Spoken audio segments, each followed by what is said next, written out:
the judges can easily see the numbers. So we have numbers 1 to 5.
Alright, so I'm going to go.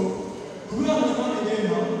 Alright, the first number I'm calling, or I'll be calling with 5,000. What is that?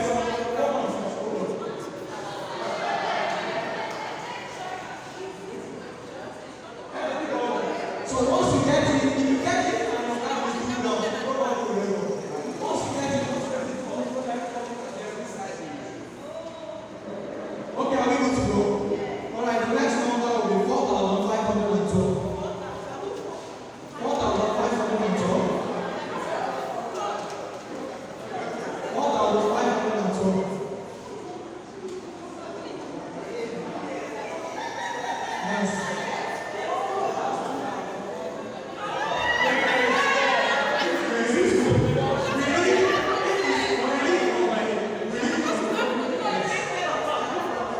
So this is the rule.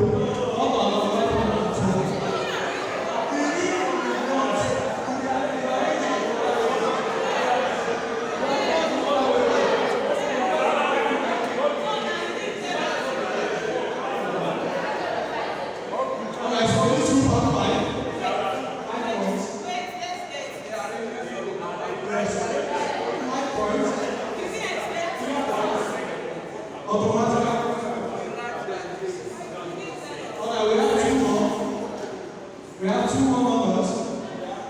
Are we good to go? Alright, we have 5,235. 5,235. 5,235.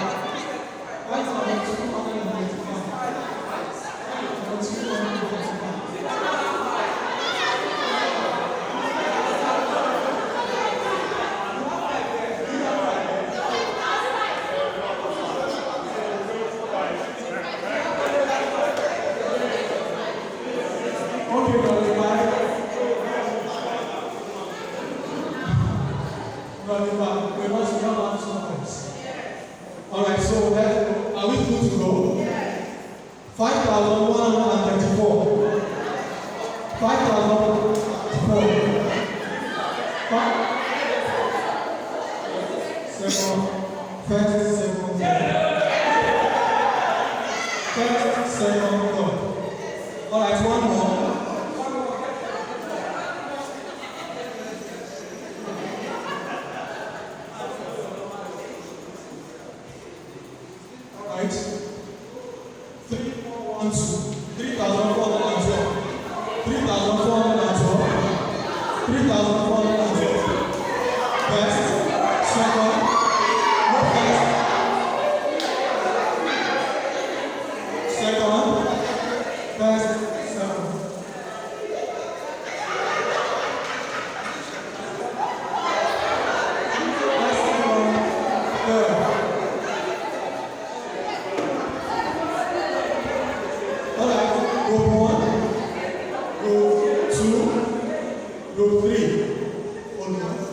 what? This is good.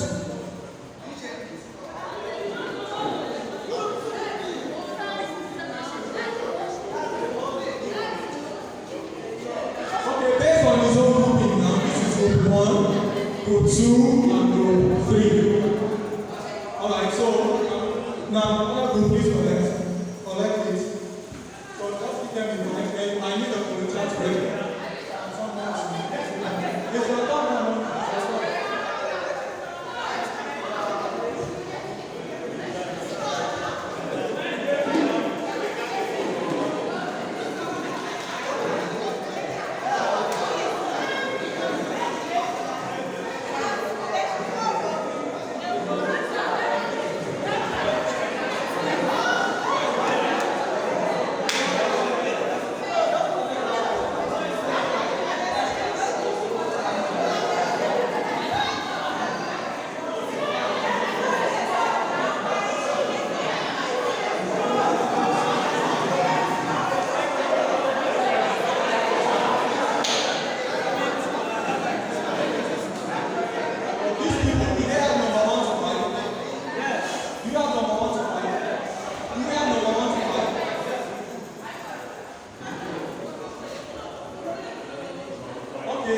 Now, if you want to read, we can read from here, we'll read from here. So, any number I'm calling will start from the 6. You know how we write it like this? So, if I'm calling 4,512 now, this will be 4. You always start the number from here. And once you come right, alright, so who is checking for us if you are correct?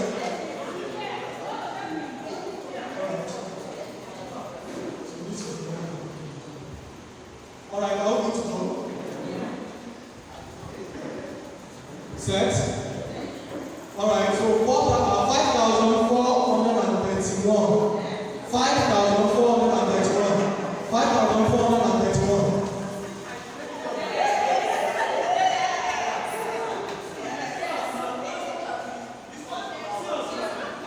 They got it first.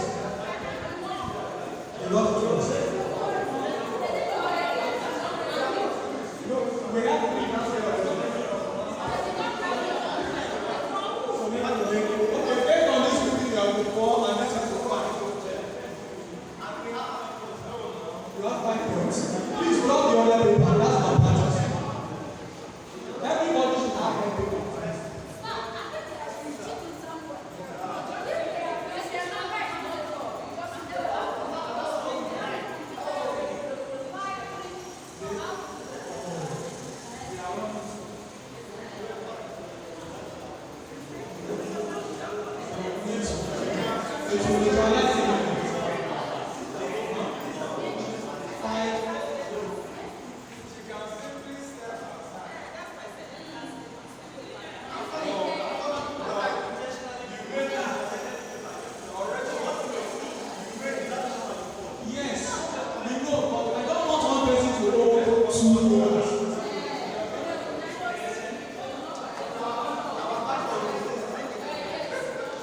Alright, so fine. Alright, so next. Are we ready? 1,345. 1,345. 1,345. 1,345. 1,345.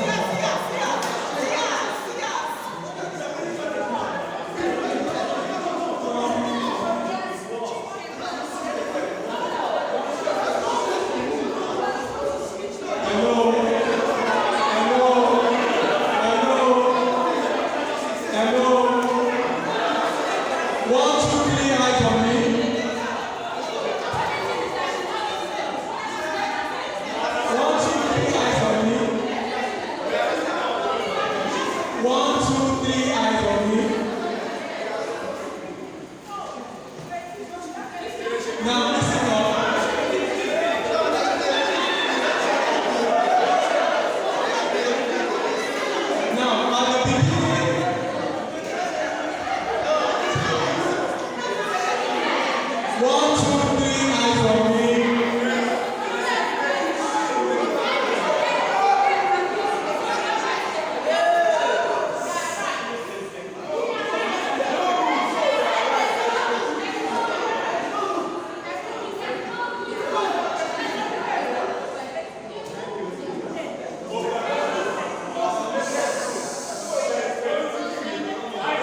1, 2, 3, all eyes on me.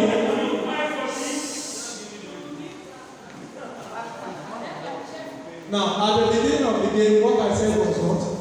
Arrange. Arrange. Once I call the number, you just form the number. So if you swap, in as much as the number is arranged, it takes a student that think fast to derive another method to solve problems.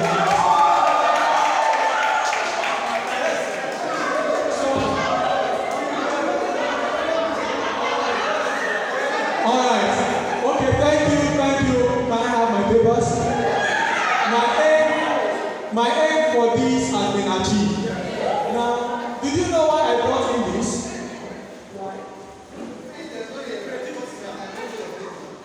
Now, I brought this in at a moment where everybody is bold. And if there is reinforcement now, I would also tell you that don't let your children do things because you will reward them. Let them do it because that is what they are supposed to do. Okay? Alright, so thank you. Sir? Don't let people do things. Don't let your students know that if I do this, they will reward me. If you let them know that, they will always do things because you want to reward them and not because they are supposed to do it. Yes. So everybody is the first and everybody is the last, and nobody is the last. Everybody is the first and nobody is the last. The aim of this has been achieved because everybody was already cool. So you need to pick up something that can stimulate their interest. We have so many other things that we can do. But then I have a PowerPoint that I will drop for you that you would like to go through them.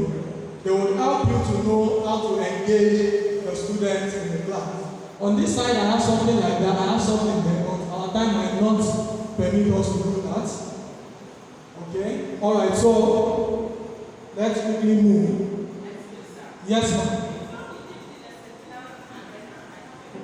Okay.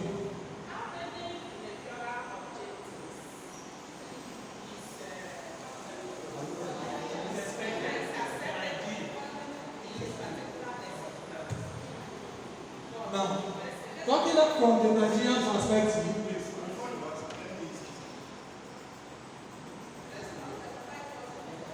good morning, everyone. My name is John Paul. I just want to add to the question you just asked. As teachers, though some of us will be in the field for a very long time now, and as teachers, are we supposed to be compelled to get specific objectives or the topics determine the objectives of a particular lesson plan you want to plan? Okay, let me start from what you said. Now, and that's why we are still coming back to that. Then we'll talk about, let me just start from, we'll talk about the national curriculum. The national curriculum has their topics, and at the front of it, there's something they want you to achieve with that topic. So, for everything you are doing, it should revolve around the objective that has been stated there. And I want to teach fraction today, but what the objective is telling me is just to talk about addition and subtraction of fractions. Now, there are instances in the class that after teaching addition and subtraction of fraction, there are some children that are extremely fast. They will not take you far, otherwise they will distract the class. Once they are done with what you give them, they will start making noise. So for children like that, you already know they have the ability. So on one side of the board, and that is what we call extension board. Give them an extension.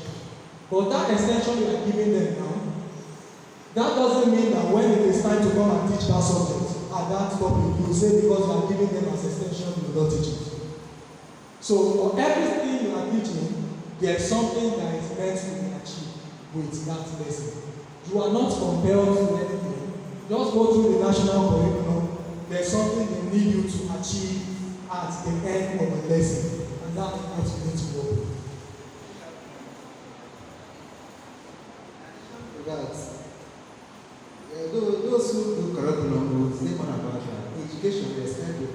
least 3 objectives. At least 3 objectives to cover the 3 domains of all of education. At least 3 objectives. Less than 3, we can advise. Thank you. Thank you. I think he has answered your question. It's okay, you have the cognitive side, the psychomotor, and the affective. Some will even say standard. Now you want to teach, okay, and maybe I want to teach, I'm talking about pollution.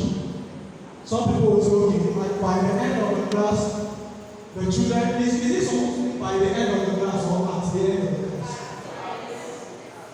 At?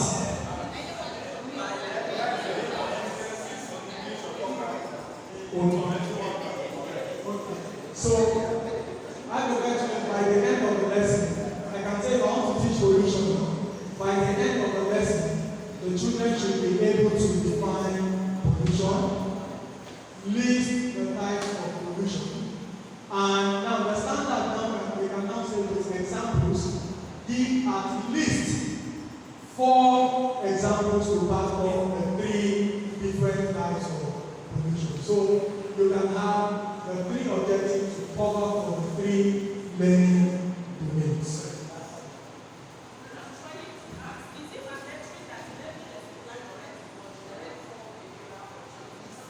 At least 3. Not mandatory to have 4. At least.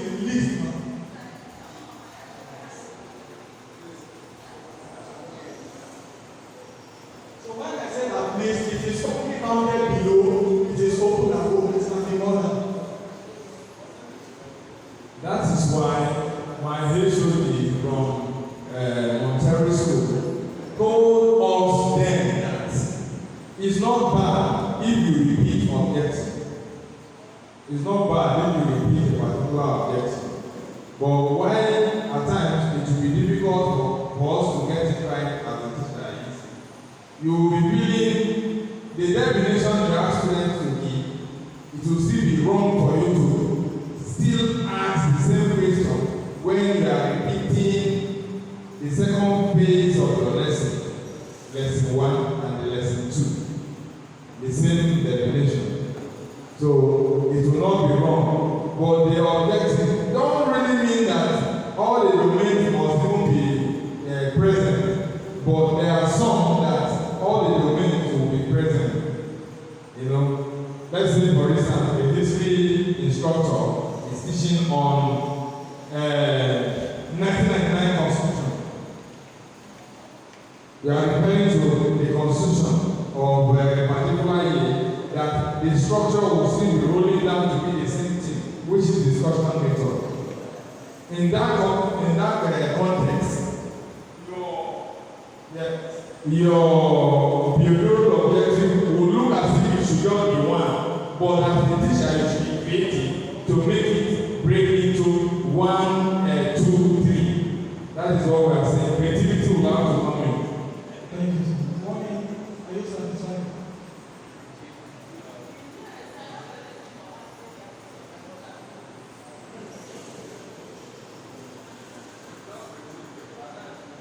All right. So key components of a lesson plan. Of course, a lesson plan should have your subject, the date, the name of the teacher, class. Most of us are familiar with this already. We have this on our plans. Am I right? Now, the only difference we might just have is on this part here. Okay, the learning objectives, the success criteria.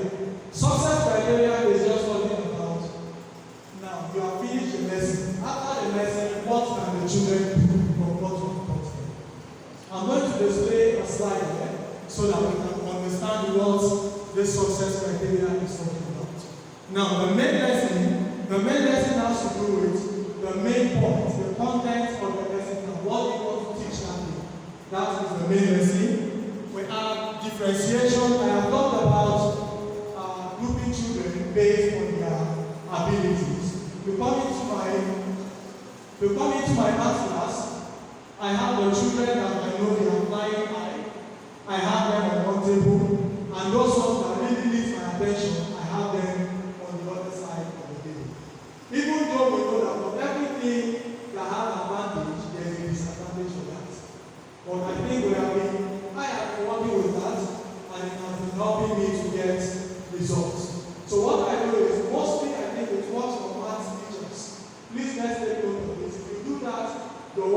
very much easier. You see those ones that feel they are flying, give them more work, let them be on the same thing. When you give them more work, they will not have time to discover you. Then those ones that you feel they are struggling, let them find them so that they don't say something anymore. Now those ones that will feel they are struggling, when we put them on one level, don't serve them with too many works. Because when you do that, if they are not able to finish their work, and you know, those students that are high flying sometimes, try to say some of them are proud. When they finish their I'm done, very simple, I'm done. While a child that is struggling, they still struggling, they have 5 questions, but they still struggling with 2 questions. So, in your class, don't try to differentiate them. You are paying attention to all the children, but then giving more attention to those because they need that attention the most. And there's another thing to fail to understand. Even those ones flying, there are some concepts that they struggle with. So if they are struggling in any concept, pull them out of that group, let them to them so that they can catch up with it. That is what I meant by differentiation. So strategies to be used. Like we have so many strategies, like the starter strategies I have talked about, and we have the group task, individual task. What we have been doing here virtually will be working in groups. And you will agree with me that when you work in groups, it makes the work very much what? Easier. It helps the children too. Because there are some children that on their home, it's not as if they don't know it, but they just need someone to share ideas. And as they do that, they get what they are supposed to get. So you have homework and extension, and talk about extension. Let's quickly display the slide and say that I'm going to show. Our time is fast spent. And basically that's the end of it. Let me just show the slide.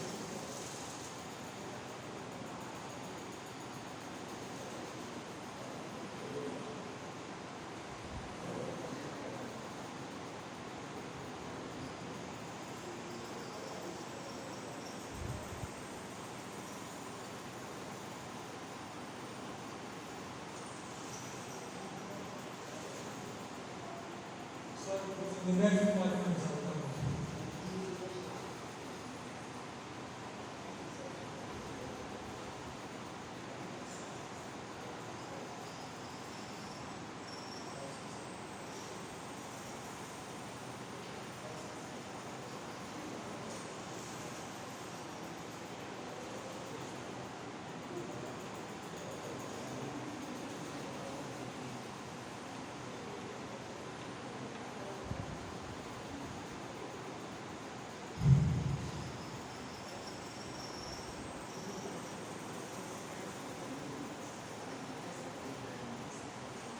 Alright, so this is my own objective for the class, to name the parts of the circle, identify the slide and sketch regular polygons. That's my objective.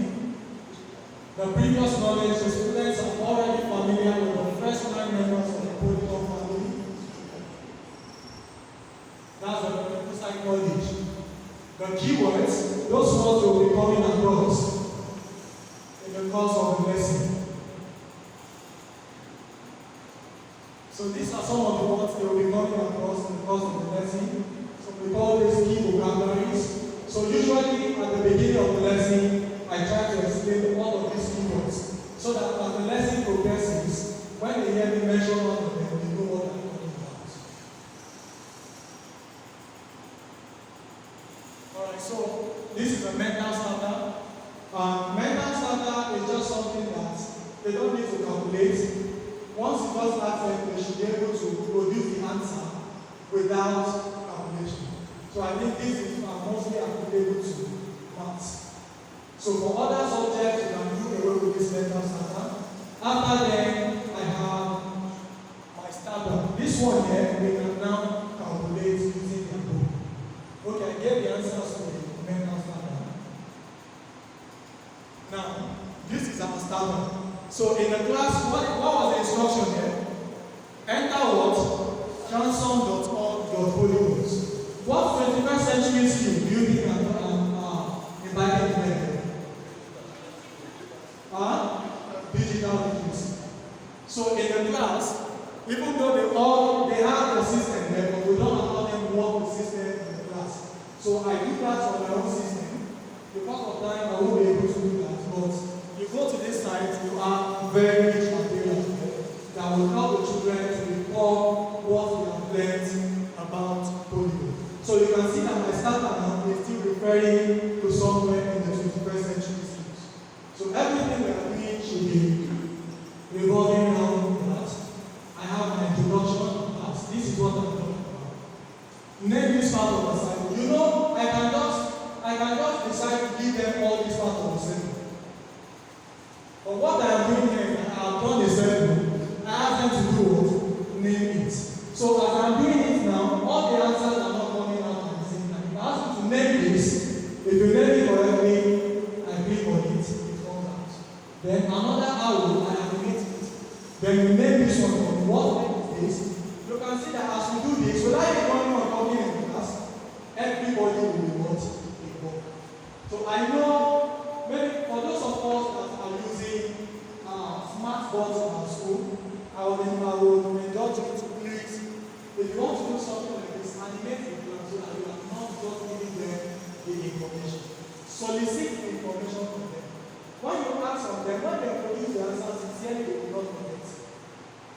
But if you are the one giving and giving and giving, they will just be collecting it. When they get to one stage, they will now sit down and tell you this how you don't understand. When you say, what is it that you don't understand, they will tell you everything. So they will take you back to the starting point. But when you are eliciting the knowledge from them, they will not forget.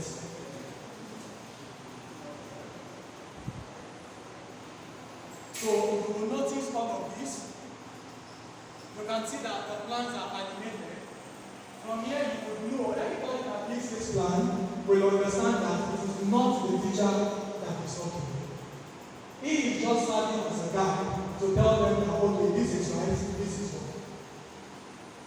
And there's one that's okay.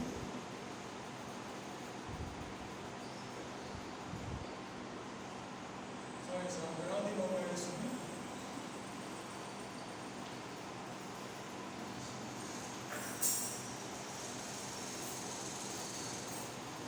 Alright, you can see what I have done in this place here. There's something I am driving out. I said, observe the shapes. In terms of what? The number of what? Sides. Now, I am making something closer because when I went to observe the shape, I did this particularly because of a child in my class. When you ask him to give you even numbers, that ask him will leave 2, he will leave 4, he will leave 6. That ask him will go and start giving billions that are even numbers. He will leave what he's supposed to do and he will be thinking outside the box, even though he's intelligent. So I am restricting them to what I want them to find, but then I am giving a clear instruction. Below are their number of sides. Now what you are observing is just the number of sides and their lines of symmetry. This one has how many sides? How many sides do we have there? 4. How many lines of symmetry are we seeing there? I'm saying 1, 2, 3, and 4. This one here has 8 sides. How many lines of symmetry are there having there? 8 lines of symmetry. So from here, if I ask the children, now what can you say? Okay, the first thing is that classify the shapes as regular, polygon, or irregular. Of course, we already know that when it is regular, all sides are equal. So when they are able to come with that, then I now tell them to relate the lines of symmetry with the number of sides. They can easily tell you that this one here has 4 sides, it has 4 lines of symmetry. 8 sides, 8 lines of symmetry. Then draw a conclusion about lines of symmetry of a polygon. I don't know if you see the sequencing of the questions here. Are they relating at all? Are they relating? For those of us that are mathematicians. Now, I am not trying to teach us this. I am just showing us how to sequence the lesson. Now, anybody that is able to get this will not be able to tell you that for a regular polygon, the number of sides is equal to the number of lines of symmetries. You can see that I am not the one giving them the theory now. They are bringing out the theory based on what they have not seen. And this task is done in what? Root of 3. If I ask them to do it individually, it might take time. But when they work collaboratively, they will produce that result quickly.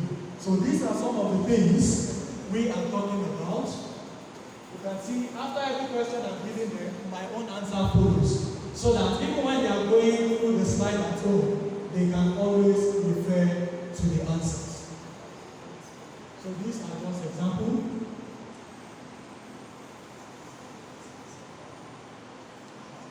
Then a plenary session, which is very important. That tells you if a child has understood the lesson or not. Very important. Now, there's a plenary strategy to call the yes or no. I have given them some number of shapes here. Now, you will form a question. After forming the question, you will tell us if it is yes or no. Now, from your yes or no,